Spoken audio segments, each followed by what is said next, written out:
Con esta sencilla meditación, pues prácticamente vemos, ¿verdad? Pues como estas 7 palabras que Jesús mencionó en la cruz, las últimas que pudo balbucir tras este martirio, tras este dolor, tras este sufrimiento, tras esta realidad que, si bien es cierto, nosotros lo vemos como a lo lejos, lo vemos como un acontecimiento histórico, lo vemos como a través de un cristal, y a veces pensamos que ya las escenas de la pasión pues son simple y sencillamente para tenerlas en un museo, ¿verdad? Para hacer unas muy hermosas pinturas, obras de arte, o para que estén de adorno en las capillas o en nuestras casas. Y eso muchas de las veces pues ciertamente no nos dice ya absolutamente nada. Han pasado, ¿verdad? ¿De dónde han quedado esos tiempos de los antiguos cristianos? Y no tan antiguos, no estamos hablando, ¿verdad?, de tantísimo tiempo atrás, que al contemplar precisamente el misterio de la cruz, el misterio del Vía Crucis, pues era meterse en la dinámica de esta estructura de redención, de salvación, era reavivar el anhelo, el deseo de poder también sufrir, de también poder dar la vida por la salvación de la humanidad. ¿De cuántos santos no ha sido simple y sencillamente la pasión de Jesús, ¿verdad?, el centro de su meditación, de su reflexión, y han sido configurados con Cristo? Dicen los estudiosos que posiblemente el primer estigmatizado haya sido San Pablo, precisamente por aquel texto al que hacíamos alusión, me parece que el martes, ¿verdad?, donde él dice: de ahora en adelante que nadie me venga con molestias, porque yo llevo en mi cuerpo las marcas de la pasión. Esto ha dado la pauta para que los estudiosos, ¿verdad?, los investigadores, de alguna manera puedan como afirmar, ¿verdad?, de que San Pablo, precisamente por ese amor tan grande, por ese amor tan exclusivo, por esa irrupción del resucitado en su vida, ¿sí?, pues fue el primer hombre estigmatizado. Se configuró tanto con Cristo Jesús que Cristo hizo de él, de San Pablo, alter Christus, otro Cristo. En la historia de la iglesia, ¿verdad?, pues ha habido, no sé si muchos, pero ha habido hombres y mujeres estigmatizados, ¿verdad?, donde algunos han sido reconocidos por la iglesia y otros han quedado en el anonimato. Algunos han recibido las llagas, las marcas de la pasión para sí mismos, otros las han recibido precisamente para que la humanidad se dé cuenta de la fidelidad, de la cercanía de Dios. Y bueno, pues este es precisamente uno de los casos, ¿verdad?, de Francisco de Asís. Francisco de Asís fue el primer estigmatizado en la historia de la iglesia, reconocido por la iglesia, y al cual se le llamó y se le denominó alter Christus, otro Cristo. Un hombre laico.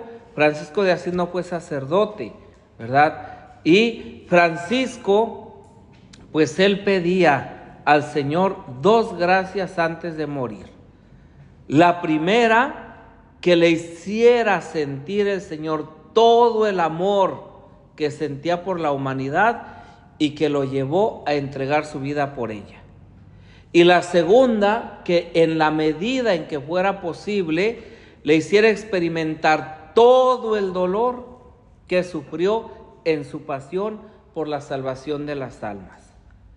Seguramente que ambas cosas el Señor se las concedió. 3 años antes de la muerte de Francisco, pues el Señor lo coronó con las sagradas llagas en sus manos, pies y costado derecho, haciendo de Francisco de Asís el primer hombre estigmatizado, insisto, reconocido por la iglesia. Este hombre que había realmente configurado poco a poco, paso a paso, día a día, momento a momento, su vida con la de Cristo. De tal manera que la configuración con Cristo no es algo que se da de la noche a la mañana. ¿sí? Sino que es algo que se va dando paulatinamente, poco a poco, poco a poco. Francisco tenía que vaciarse de sí mismo. Francisco tenía que morir a sí mismo. Francisco debía tener la capacidad de acoger a Cristo en su vida de manera plena para que Cristo se manifestara en él y a través de él. De tal manera, ¿verdad?, que si nosotros vemos los años de conversión de Francisco, y he dicho bien años, porque le llevó años a Francisco la conversión, pues desemboca precisamente, ¿verdad?, en un encuentro con los leprosos antes que con Cristo. Entonces, cuando Francisco ya no ve a los leprosos como alguien ajenos a él, sino cuando los descubre como verdaderos hermanos, es cuando él quiere vivir con ellos y como ellos. Y luego él descubre en el leproso a Cristo sufriente, al Cristo que le habla y que le dice: Francisco, ve y repara mi iglesia. Pero estos son, ¿verdad?, los primeros años de su conversión. No es sino hasta 3 años de su muerte cuando queda crucificado con Cristo, cuando es estigmatizado. Y los estudiosos dicen, ¿verdad?, que las llagas el Señor se las dio a Francisco para él, no para la humanidad. De tal manera que Francisco muere y muere con las llagas en su cuerpo, ¿sí? Es cuando tienen la oportunidad muchos frailes de contemplar aquel cuerpo crucificado, estigmatizado, cuando Francisco muere. En cambio, pues ya viendo algo como más actual, ¿verdad?, San Pío de Pietrelcina, que fue y ha sido un caso inaudito en la historia de la Iglesia, porque este hombre llevó durante 50 años los estigmas de la pasión, sangrándole día y noche, vertiendo por lo menos un vaso de medio litro de sangre diario, y que no, médicamente el Padre Pío era un hombre muerto, porque tomaba poquísimo alimento, ¿sí?, porque él decía que su alimento era la Eucaristía, y él decía, ¿verdad?, que la presencia de Jesús en la Eucaristía duraba dentro de él de una misa a otra. Y entonces esto es lo que hacía precisamente que el Padre Pío pudiera mantenerse vivo, aunque clínicamente estaba muerto. 50 años, ¿verdad?, de llevar en su cuerpo las marcas de la pasión, pero unas horas antes de morir, estas marcas le desaparecen.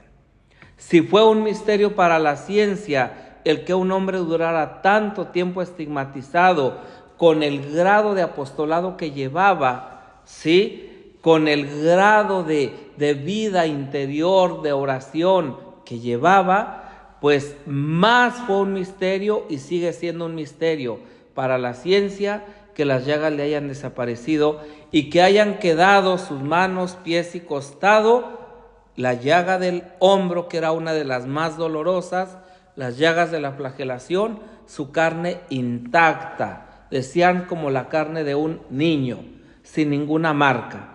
Entonces los estudiosos dicen que ¿por qué? Porque estas llagas no eran para el Padre Pío, sino que estas llagas eran un signo para la humanidad, para que la gente, ¿verdad?, atea, incrédula del siglo XX entendiera que Dios verdaderamente estaba cerca de cada uno, de cada una, estaba cerca de la humanidad. Por eso, cuando el Padre Pío muere, ya no es un signo, puesto que ya está muerto, y entonces, antes de que él muera, le desaparecen los estigmas. Hablábamos de Santa Verónica, ¿verdad?, una mujer también que fue una gran mística, es una gran mística en la historia de la Iglesia, y que ella, pues además de ser maestra de novicias, además de ser superiora del convento, pues le llaman la loca de Cristo, ¿verdad?, la enamorada de Cristo, porque buscaba la cruz hasta en la silla en que se sentaba, en el banquillo en el que se arrodillaba, ¿verdad?, y cuando no encontraba la cruz traía el banco cargado como si fuera la cruz, ¿sí? Y toda su orientación pues era hacia la cruz, y el Señor pues también le regaló el don de los estigmas. Los estudiosos dicen que esta mujer recibió muchos más dones, muchas más gracias que el mismo Francisco y que el mismo San Pío de Pietrelcina.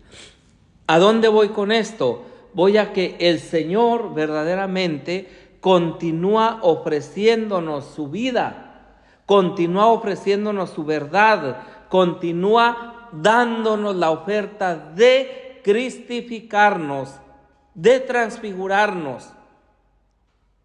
Cuando nosotros abramos nuestra mente y nuestro corazón a Dios, como decíamos antes, Él hará verdaderos desastres y los hará para bien. Ahora, no estamos diciendo que si los hace para bien, no entremos por el conducto del sufrimiento, del dolor, de la renuncia, de morir a nosotros mismos.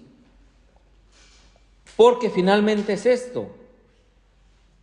O sea, para que Dios irrumpe en nuestra vida, realmente, primero tenemos que morir a nosotros mismos, ¿sí? Ponernos en las manos de Dios, ponernos en las manos del Espíritu Santo y hacer que el Espíritu sea verdaderamente el artífice, el inspirador, el motor de nuestra vida. Cristo Jesús, después de toda esta trayectoria de la que hemos hablado anteriormente, después de hacer conciencia de que en Él verdaderamente se cumplían las profecías, consumatum est, todo está consumado, no le queda otra, ¿sí?, más de que entregarse verdaderamente en las manos del Padre. Señor, en tus manos encomiendo mi espíritu. Lucas 23:46. En tus manos encomiendo mi espíritu. Los que lo ajusticiaron, los que lo flagelaron, los que lo coronaron, los que lo escupieron, los que lo insultaron, los que lo crucificaron, estaban felices. Por fin se habían deshecho de aquel estiércol de la humanidad. Por fin iban a acabar con aquella pesadilla que estaba moviendo a toda la comunidad judía. Por fin se habían deshecho de aquel revoltoso. Por fin estaban acabando con aquel blasfemo. Por fin estaban acabando con aquel que bajo las artes del demonio embaucaba a las personas y devolvía la salud y expulsaba a los demonios. ¡Qué contradicciones tan terribles! Y ellos creían que ya, con la muerte de Jesús, todo se había acabado. Lo que no sabían era que ahí estaba comenzando todo. El mundo nuevo, la humanidad nueva, el universo entero se estaba reconciliando con su Creador. Y ahora sí prepárense, porque Cristo Jesús ahora sí tiene todo el poderío. Ahora ha derrotado el pecado, ahora ha derrotado la muerte. Ahora, como decíamos antes, ha triunfado. Le costó, pero triunfó. Es el momento del nacimiento del nuevo pueblo de Dios. En tus manos encomiendo mi espíritu. Se acerca el desenlace supremo. Cristo ha pronunciado su consumatum est. Se ha ido desangrando poco a poco. Ha vertido gota a gota su sangre. Aquella sangre que caía, que se vertía sobre todos y cada uno de los hijos de Dios, sobre toda la humanidad, para poder purificarnos, para poder embellecernos, para poder hermosearnos, para poder reconciliarnos, para poder salvarnos, para poder santificarnos, para poder meternos en el corazón de Dios. Se ha ido desangrando poco a poco, gota a gota. Dice Séneca que morían los crucificados por asfixia, pesticida. El rostro de nuestro Señor Jesucristo se está transfigurando por momentos, transparente, carne blanquecina que se vuelve violácea, cejas hundidas, la nariz que comienza a afilarse, los labios secos que se adelgazan. Y la Santísima Madre, la Santísima Virgen María, lo está presenciando todo. Está siendo testigo ocular, presencial de este terrible martirio. Y ella, en su corazón de madre, en su corazón de mujer, experimenta todo el dolor, toda la impotencia, toda la frustración, pero también todo el amor que como al Padre la lleva a entregar a su Hijo. Y en aquellos instantes su corazón virginal experimenta una indecible angustia. Casi cae derribada por tierra. También ella está consumando la obra de redención. También ella puede decir consumatum est en su Hijo. Es una indecible angustia la que ahora la Madre pura, la Madre Virgen, la Madre Santísima está experimentando. Y pareciera que se le va la vida con la vida de su Hijo. Y pareciera que todo aquello es el sinsentido absoluto y total. Y pareciera que muriendo aquel hombre, efectivamente todo se ha acabado.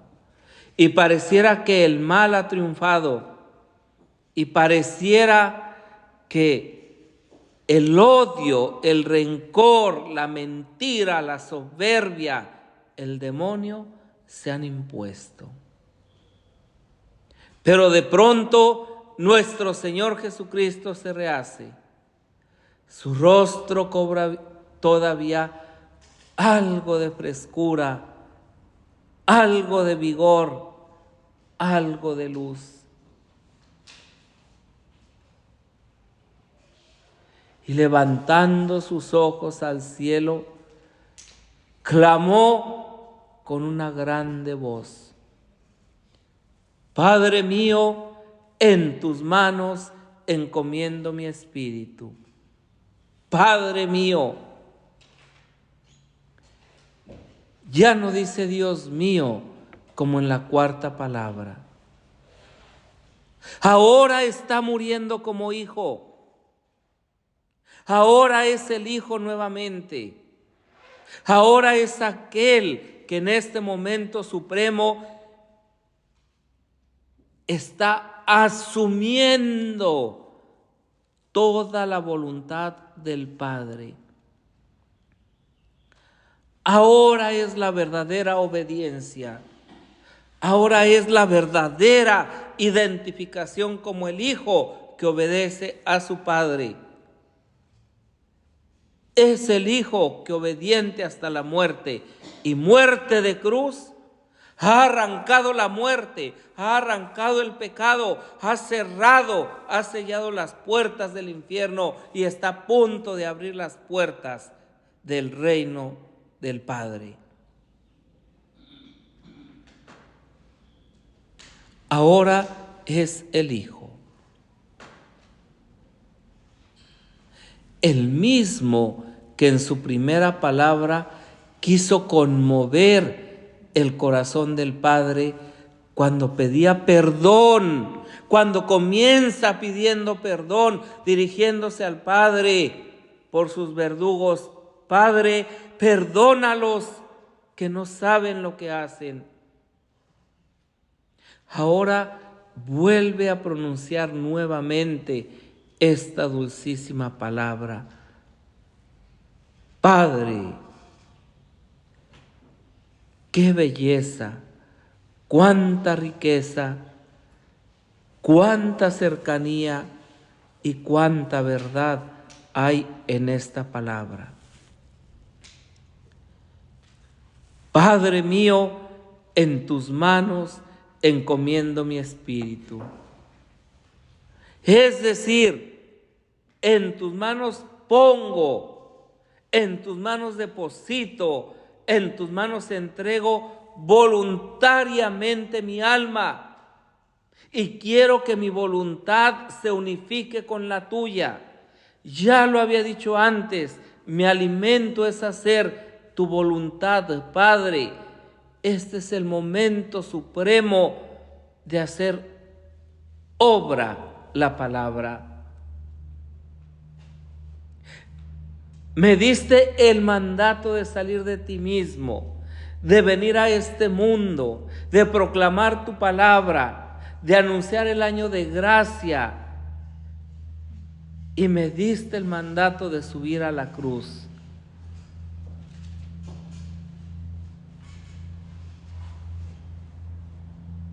Y yo te complazco. Y yo me complazco a mí mismo. Porque tu voluntad es la mía. Pero yo, tu divino Hijo, estoy totalmente identificado contigo. El Padre y yo somos una misma cosa. El Padre y yo somos uno. Y yo solo hago lo que veo hacer al Padre. Dos personas distintas, manifestadas de diferente manera, pero una sola y misma esencia. Una sola y misma sustancia. La voluntad del Hijo estaba absolutamente identificada, unificada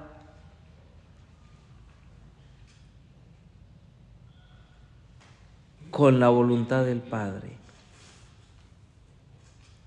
Eran dos personas, pero una sola esencia.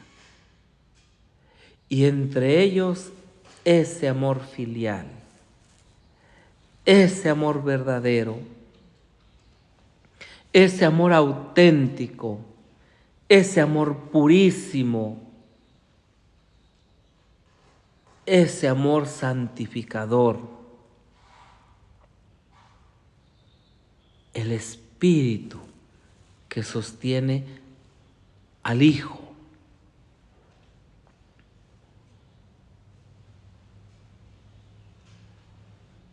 La tercera persona que sale a nuestro encuentro para fortalecer y hacer que permanezcamos fieles. No, porque no hay que confiar demasiado en nuestras propias fuerzas. No hay que confiar demasiado en nosotros mismos. No hay que pensar que si hasta ahora lo hemos logrado, que si hasta ahora nos hemos mantenido fieles, que si hasta ahora nos hemos mantenido firmes, que si hasta ahora hemos tratado de hacer la voluntad de Dios es por nosotros. No, no te engañes. Si no le damos cabida al Espíritu de Dios, ¿cómo podremos ser fieles a sus inspiraciones? ¿Cómo podremos acercarnos a la santidad por excelencia? ¿Cómo podremos acercarnos a la divinidad? ¿Cómo podremos acercarnos a nuestro Padre? El Espíritu obra en nosotros. El Padre, el Espíritu y yo somos una misma cosa. El Padre y yo somos uno en espíritu y en verdad. Sí, Padre, tú me mandaste morir en la cruz, pero yo lo acepté voluntariamente.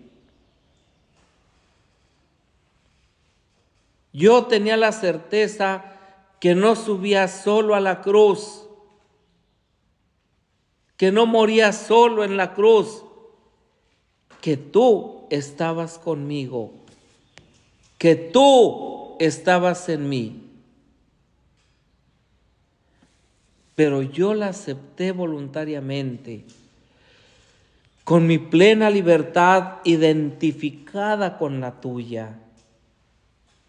Y qué hermoso es poder identificar nuestra libertad con la libertad de Dios. ¿Acaso se puede ser verdaderamente libres sin la libertad de Dios? ¿Acaso se puede ser verdaderamente felices sin la felicidad de Dios? ¿Acaso se puede ser verdaderamente santos sin la santidad de Dios?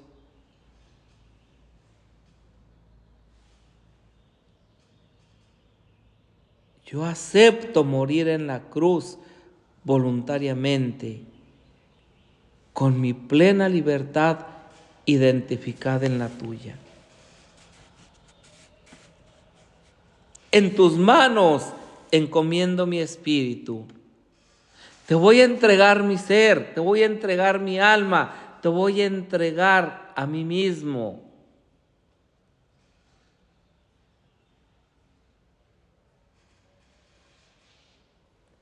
E inclinando la cabeza, expiró, nos dice el evangelista.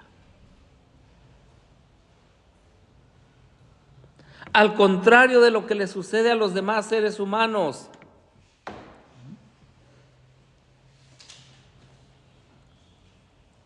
normalmente las personas inclinan la cabeza en el momento de morir, no antes.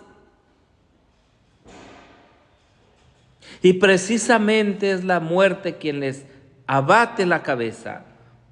Bajan la cabeza por exigencia de la muerte. Jesús no. Hasta en esto fue distinto. Dice el Evangelio que inclinó la cabeza y después murió.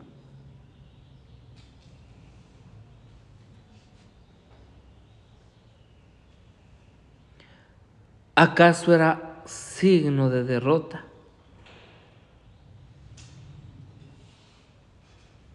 ¿Acaso era signo de frustración o signo de acogimiento y de sometimiento en el mejor sentido de la palabra, de asentimiento a la voluntad de Dios, a la voluntad del Padre? No porque no le quedara de otra, sino porque con este gesto de inclinar la cabeza antes de expirar, realmente está diciendo: aquí estoy, Padre, para hacer tu voluntad.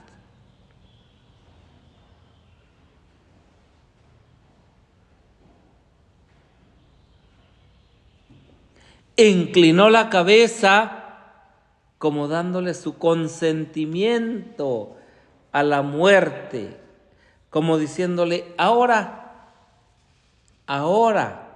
apodérate de mí. Ahora ha llegado mi hora, no tu hora, porque yo decido a qué hora, no tú. Inclinó la cabeza y tras esta inclinación murió.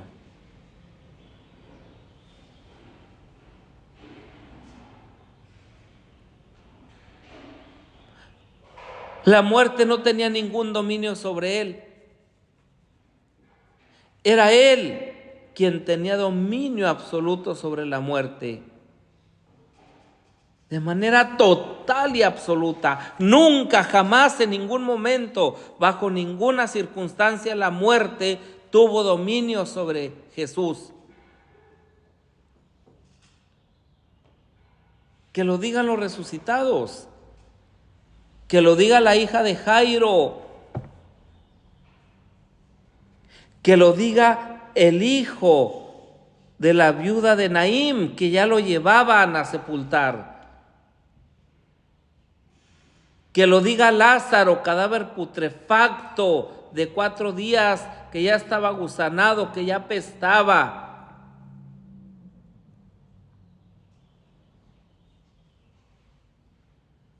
Jesús les mandó resucitar y resucitaron. Él es la vida. La muerte estaba ínfimamente por abajo de Jesús. Era súbdita de Jesús. No podía apoderarse de él.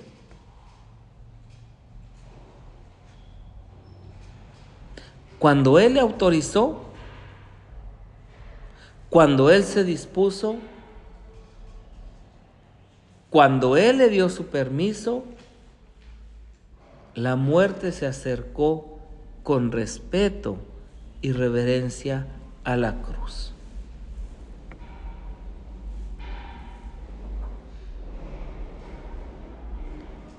Et inclinato capite, dice el Evangelio, tradidit spiritum, y bajando la cabeza, entregó su espíritu.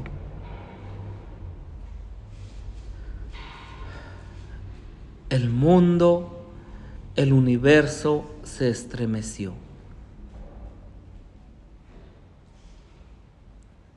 El sol no quiso ser testigo de aquel terrible acontecimiento, y las tinieblas y la oscuridad ciñeron la faz de la tierra, envolvieron el universo entero, porque su creador había muerto.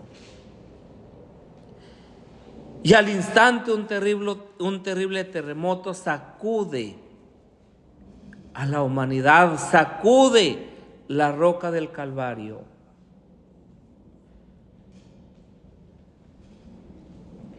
Y todos los cobardes que habían estado allá presenciando, porque eran eso, unos cobardes, comienzan a darse golpes de pecho. Inútilmente, ya habían matado la vida.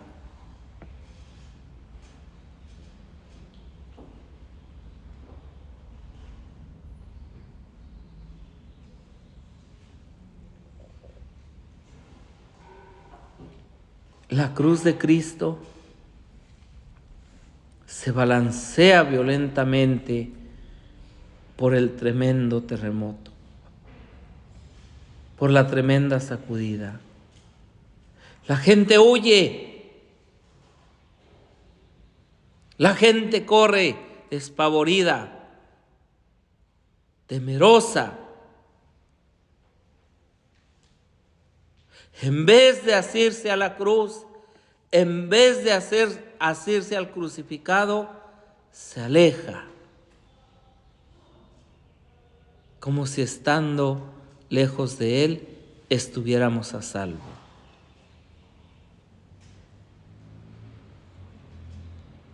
Lo viejo ha pasado, lo nuevo ha llegado, y el velo del templo se rasga de arriba abajo, y en aquel momento se abren las puertas del reino, y también se abren las puertas del infierno.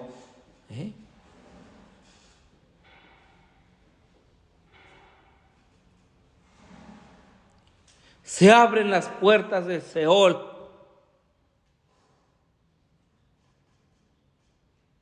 Y Cristo Jesús desciende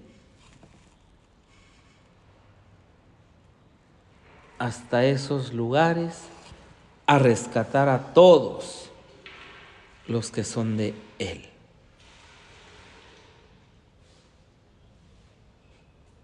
Y el centurión, aquel que lo había ido a ver de noche, empieza también a darse golpes de pecho. Verdaderamente este era el Hijo de Dios. ¿De qué sirve esta profesión de fe si no fuiste capaz de hacerla antes, en su momento? No porque esta profesión de fe fuera a salvar a Jesús. Más aún, también te podría condenar a ti. Claro, y por eso no lo dijiste. Tu miedo, tu cobardía, tu complicidad no te dejó actuar en libertad. Verdaderamente este hombre era el Hijo de Dios, pero está muerto. Muerto en la carne, vivo para Dios. Los muertos resucitan. La Virgen María contempla aterrada el espectáculo. Se ha ido el hijo de sus entrañas, se le ha ido un hilo de vida con él.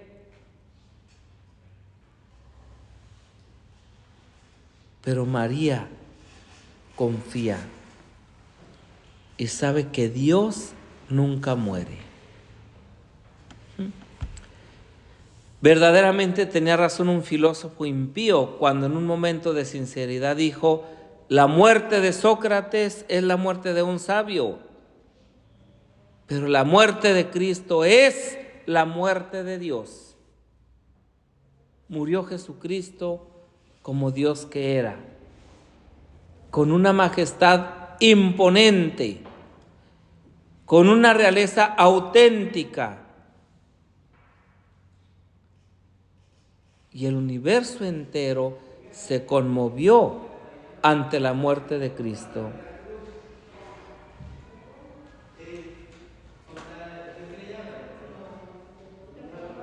Y los corazones se volvieron a Dios. Y hoy ustedes y yo gozamos de los frutos de esa muerte. Hoy ustedes y yo tenemos, si queremos, la gran oportunidad de entrar al Sanctum Sanctorum, al Santo de los Santos, al lugar más sagrado que nos podamos imaginar, como lo es el corazón de Dios. Padre, que donde esté yo, estén todos los que me has dado.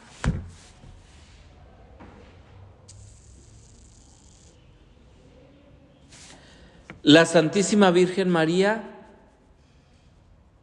en aquellos momentos, pudo por fin acercarse a la Santa Cruz.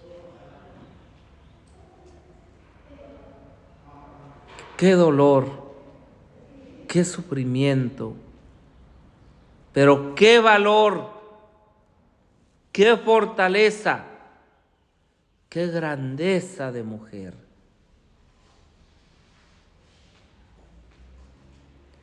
Para tener la fuerza de acercarse, de asirse a la cruz y besar los pies ensangrentados, llagados, crucificados de su bendito Hijo.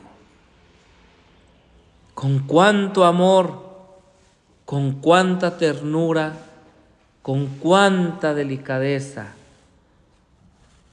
tocaría estos benditos pies.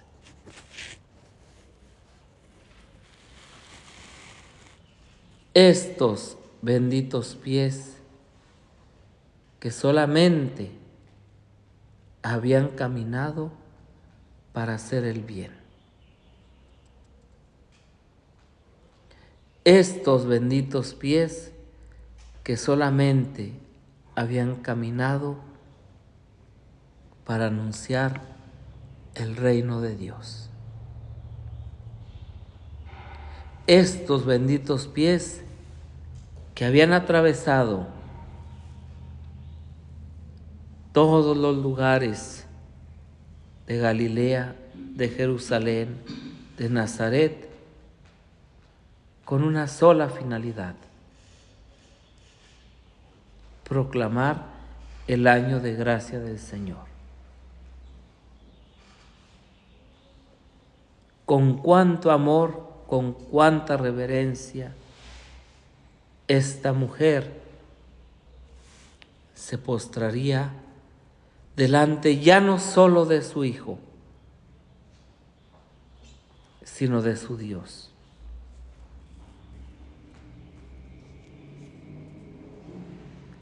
Esta Madre Virgen, que tenía también herido su corazón virginal, se acerca al costado y al corazón abierto de su Hijo, de donde acababa de nacer la Iglesia.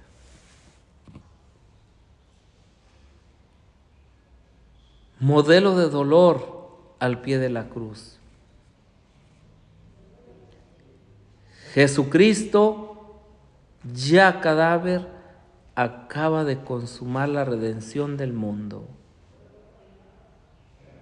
Y a María le faltaba todavía el tormento de su amarguísima soledad.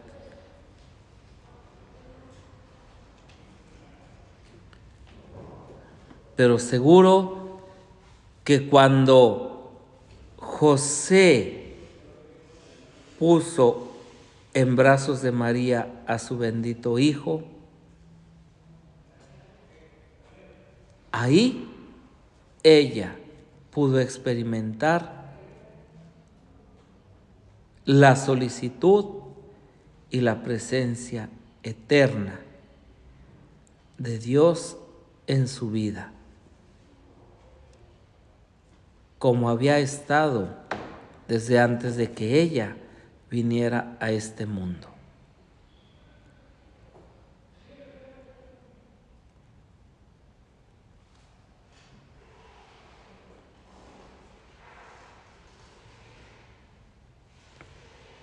Qué bien hizo Jesús en no hacer de su mesianismo un mesianismo espectacular, un mesianismo populachero, un mesianismo barato. Qué bien hizo Jesús al no bajar de la cruz. Qué bien hizo Jesús al permanecer fiel a la voluntad de su Padre.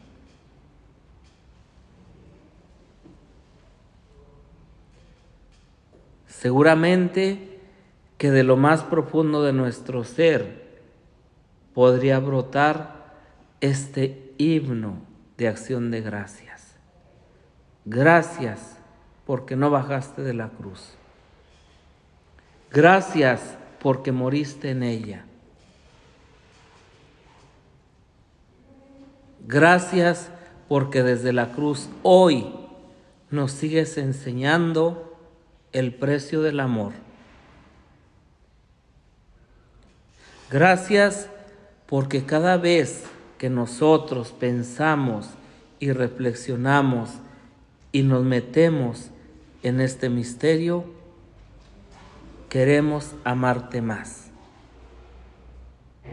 Queremos corresponder a ese amor que tú nos tienes con el mismo amor que tú has puesto en nuestros corazones por el Espíritu Santo que nos has dado.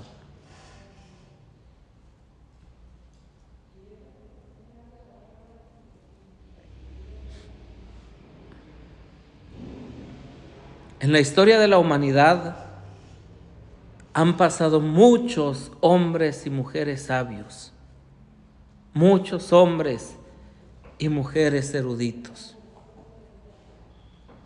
muchos científicos,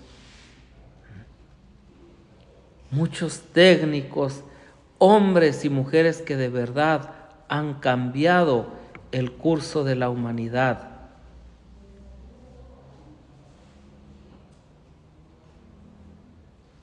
¿Quién se acuerda de ellos?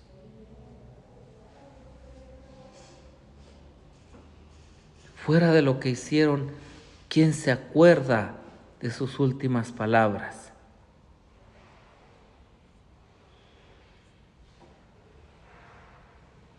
¿Quién se acuerda de lo que dijo Platón, de lo que dijo Aristóteles, de lo que dijo Sócrates, de lo que dijo Newton, de lo que dijo? ¿Quién?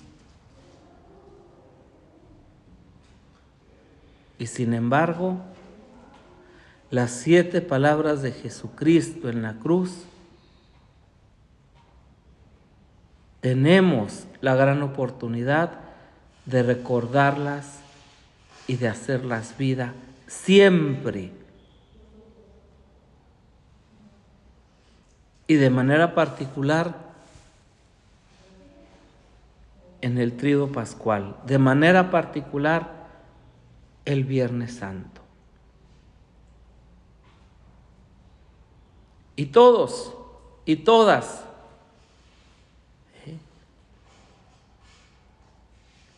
caer de rodillas, no por folclor, no por tradición, sino por reconocer que aún hasta el día de hoy ese amor no ha sido correspondido.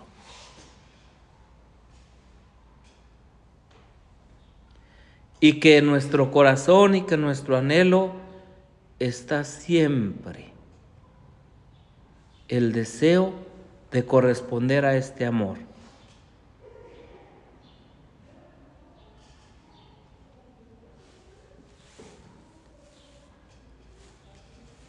Pidamos al Señor que nuestra vida sea verdaderamente una vida de hijas, una vida de hijos.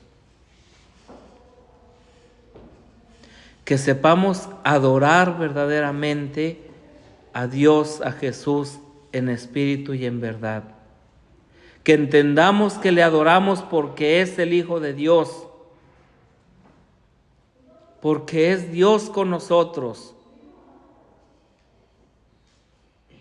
porque es Dios hecho hombre,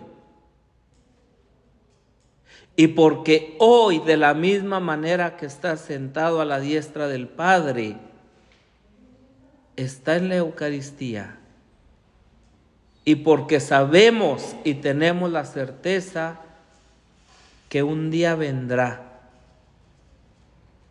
con poder y majestad a juzgar a vivos y muertos. De la misma manera que las profecías se han cumplido en él de manera perfecta, así esta última profecía, que es la que nos ha de tener siempre a la expectativa, siempre.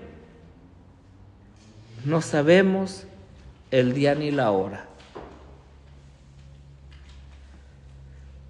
Nuestra mente, nuestro espíritu, nuestro corazón tendrán que estar dilatados constantemente, solamente esperando ese momento. Y mientras llega ese momento, vivir de este amor y compartir este amor.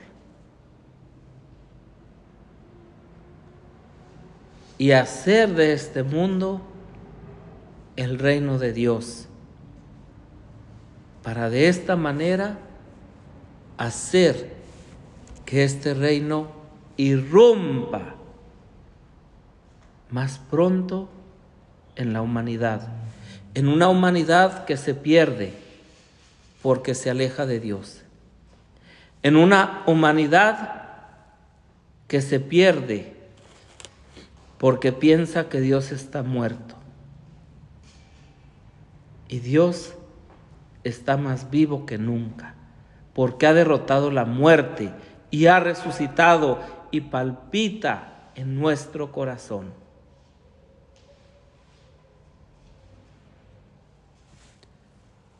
Pidamos al Señor que nos conceda la gracia de que al vivir este tríodo pascual podamos hacerlo desde esta perspectiva escatológica, con ese deseo de que verdaderamente el reino de Dios irrumpa en nuestra vida y lo demos a los que tenemos cerca y a los que tenemos lejos. Gloria al Padre y al Hijo y al Espíritu Santo.